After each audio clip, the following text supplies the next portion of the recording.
এই বছরের শেষ রস সংগ্রহ করার জন্য চলে আসলাম আমি আর আব্বু বাগানে। আজকে কি করতেছি, আজকের ভিডিওটা খুবই স্পেশাল হতে যাচ্ছে, কারণ আমরা আর রস সংগ্রহ করব না। এখন শীত খুবই কমে গেছে, সেই জন্য তাড়াহুড়া করে বাগানে এসে আজকে রস সংগ্রহ করছি। কিভাবে কি করলাম, কি ঘটলো সবই দেখতে পারবেন। আসসালামু আলাইকুম প্রিয় বন্ধুরা। সকালবেলা আমার আব্বু আমাকে না বলে চলে গেছে রস সংগ্রহ করার জন্য। সে অলরেডি কয়েকটা গাছ থেকে রস সংগ্রহ করে বাসায় চলে আসছে। আমি সেটা দেখে তাড়াহুড়া করে চলে যাচ্ছি। এখনো অনেক অন্ধকার, কুয়াশা, আর সেটাই দেখতে দেখতে যাচ্ছি। আর এখন শীত খুবই কমে গেছে, কিন্তু কুয়াশাটা একটু বেশি পরিমাণে হয়, সকাল ভোরে উঠলে দেখা যায়। আর আমরা সেই জায়গা দিয়ে যাচ্ছি। এই পোলের ওই পারে কিছু গাছ আছে, সেই গাছের থেকে রস সংগ্রহ করব। আব্বু আমার আগে আগে চলে গেছে, সে আগে যেই গাছে উঠে গেছে। আমি দেখছি যে সেটা দেখার পরে আমি আবার গাছের নিচে দাঁড়িয়ে। আজকে অনেকগুলো গাছ কাটা হয়েছে, কারণ বছরের শেষ রস সংগ্রহ করতে আসছে, আর গাছ অনেক পরিমাণে কাটা হয়েছে, সেই জন্য অনেক দেরি হবে। আব্বু তাড়াহুড়া করে সবগুলো নামিয়ে নিচ্ছে। আর সকাল ভোরে উঠেছি। এই ছোট গাছটাতে অনেক পরিমাণে রস হতো, এই গাছের রসগুলো খুবই মিষ্টি হতো। আমাদের বাড়ির পাশে গাছ, এখনো মানুষজন ঘুম থেকে ওঠে নেই, আর আমরা সকাল সকাল চলে আসছি রস নামানোর জন্য। এই দিনগুলোকে খুবই মিস করব, কারণ প্রতিনিয়ত আমরা রস সংগ্রহ করতাম। এখন আর রস সংগ্রহ করতে আসতে পারবো না, কারণ সকালবেলা উঠলেই মনে হতো যে কখন যাব বাগানে রস সংগ্রহ করার জন্য। আব্বু আর আমি চলে আসতাম, আর এখন আর আসা হবে না, কারণ অনেকদিন রস সংগ্রহ করেছি, আপনাদের সাথে শেয়ার করেছি। এখন শীত কমে গেছে, এখন আর রস হবে না। এইখানে কিছুদিন পরে পানি দিয়ে ভরে যাবে, আপনাদের সাথে সেটাও শেয়ার করব। আর খুবই মিস করবো এই দিনগুলোকে। সকালবেলা ভরে উঠলে মনে হয়তো কি জানি একটা কাজ করতে হবে। আসলে এই দিনগুলো অনেক অনেক বেশি মিস করবো। আর এই রস সংগ্রহ করার মজাই অনেক পাইতাম। আজকে আবার একটা জায়গায় 2 হাঁড়ি রস বিক্রি করতে হবে, সেটাই নিয়ে যাচ্ছে আব্বুর সাথে করে। আর আমি তার পিছে পিছে যাচ্ছি। 2টা হাঁড়ি ভর্তি রস দিতে হবে একজনকে। ওই গাছগুলোর সাথে এক ধরনের বন্ধুত্ব সম্পর্ক হয়ে গেছে। সকালবেলায় তাদের সামনে এসে দাঁড়াতাম আর এখান থেকে রস সংগ্রহ করতাম। আর সত্যি ভাই অনেক মায়া লাগতেছে আমার থেকে। আবার যদি আল্লাহ বাঁচায় তাহলে 1 বছর পরে আবার রস সংগ্রহ করার জন্য এখানে আসবো। আর এই গাছগুলোকে খুবই মিস করবো। সকালবেলা আসতাম তাদের সামনে, খুবই ভালো লাগতো। এখন 2 হাঁড়ি রস গোছানো শুরু করেছে। এইখান থেকে আবার 2 হাঁড়ি রস আরেকজনকে দিতে হবে। রস একটু কমই হইতাছে, এখন মানুষ অনেক পরিমাণে রস চাইতেছে, আর আমাদের কাছে খুব কম রস হইতাছে। এই যে দেখেন এই ছোট গাছটা তো মাশাআল্লাহ অনেক পরিমাণে রস হয়েছে। রসগুলোর কালারও কিন্তু অনেক লাল হয়ে আছে, আর এই রসগুলো খুব মিষ্টি হয়। আর যেগুলো সকালবেলা পাতা হয় ওইগুলো গোলা হয়ে যায়, ওগুলো চুকা হয়। এই যে এই গাছ থেকে রস নিতে হয়েছে। আর এই পুষ্কুনির পারে প্রায় আসতাম রস সংগ্রহ করার জন্য।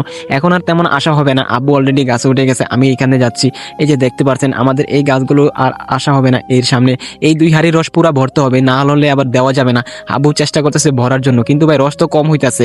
আগের মতো তো তেমন রস হয় না। আব্বু অল্প একটু বাকি ছিল, সেগুলো আবার ওই পাশ থেকে নিয়ে যাচ্ছে, আরেকটা গাছ থেকে নামাইয়া দিব। সেই জন্য সে ঠিক কইলো যে এখানে দাঁড়াইতে, আমি দাঁড়াইলাম। আব্বু আবার ফেরত আসলো, এসে আবার আরেকটা গাছ উঠলো। হাঁড়িতে অল্প একটু পরিমাণে বাকি আছে, আর হাঁড়িটা পুরো ভরে দিতে হবে। দাগে দিবে, সে বলছে 2 হাঁড়ি রস পুরাপুরি আমার লাগবে। এই যে দেখেন ওই গাছ থেকে নামে আবার পুরাপুরি ভরা দিতেছে। হাঁড়ি ভরা শেষ হলো, হাঁড়ি নিয়ে আব্বু চলে গেল। আমি দাঁড়িয়ে আছি এইখানে, হাঁড়ি 2 হাঁড়ি নিয়ে সে চলে যাচ্ছে দোকানের সামনে দিয়ে আসার জন্য। আমি আবার এইখানে দাঁড়িয়ে আছি। আর এই পাশ থেকে আমাদের সরিষা বাগানে একটু ঘুরতে বের হয়ে গেলাম। এইখানে এখন ফুল নাই, ফুলগুলো শেষ হয়ে গিয়েছে, এখন সরিষাগুলো আছে। আর প্রচুর পরিমাণে ওষের পানি ছিল, সেই জন্য আমি আর নিচে নামিনি। আমি আবার বাসার দিকে চলে যাচ্ছি সামনে, কারণ রস সংগ্রহ করা অলরেডি শেষ হয়ে গেছে। 2 হাঁড়ি রস ভরে গেছে।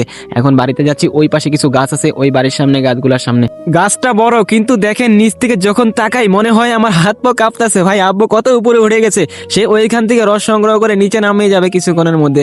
আর আমার থেকে কেমন জানি লাগছে, কারণ এইখানে আর আসা হবে না। প্রতিদিন সকালে এইখানে চলে আসতাম, আর এইখানে আসতে পারবো না। এই যে দেখেন অল্প একটু রস হয়েছে, আর এখন সে এই গাছটা থেকে উঠতেছে। ওই গাছটা থেকে নামানোর পর এই গাছটা তুলছে। এই গাছটাতে মোটামুটি ভালোই হয়, ওই গাছটাও বড়, কিন্তু ওই গাছটা আরো বেশি বড়।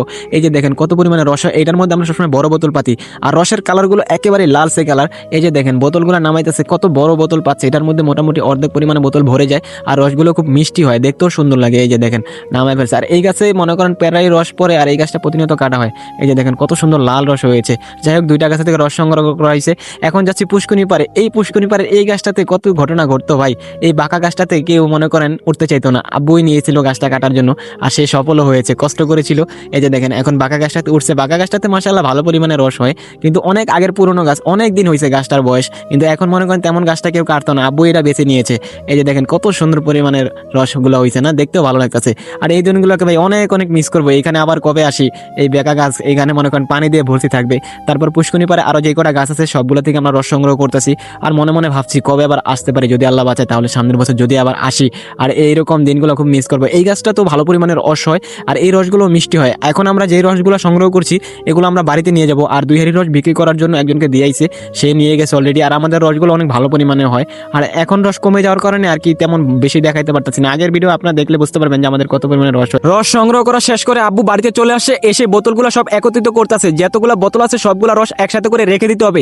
এই রসগুলো আমরা আগুনের সামনে জাল দিয়ে তারপরে রেখে দিব, তা না হলে রসগুলো গোলা হয়ে যাবে। আর আমরা কাঁচা রস খাই না, কাউকে কাঁচা রস খেতেও বলি না। আবার 1 বছর পরে রস সংগ্রহ করব যদি আল্লাহ বাঁচায়, ইনশাআল্লাহ। আপনারা দোয়া করবেন। আজকের মতন এখানেই ভিডিওটা শেষ করে দিব। আমাদের রস সংগ্রহ করার শেষ।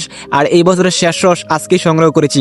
আমাদের সকালটা ঠিক এভাবেই শুরু হয়, চুলার পরেই নাস্তা তৈরি করে চুলার পরেই খাওয়া হয়। তো সবাই ভালো থাকবেন, আসসালামু আলাইকুম। আর আমার চ্যানেলটা সাবস্ক্রাইব করবেন প্রতিনিয়ত এই ধরনের ভিডিও পেতে। সবাই ভালো থাকেন প্রিয় ভাইরা, আসসালামু আলাইকুম।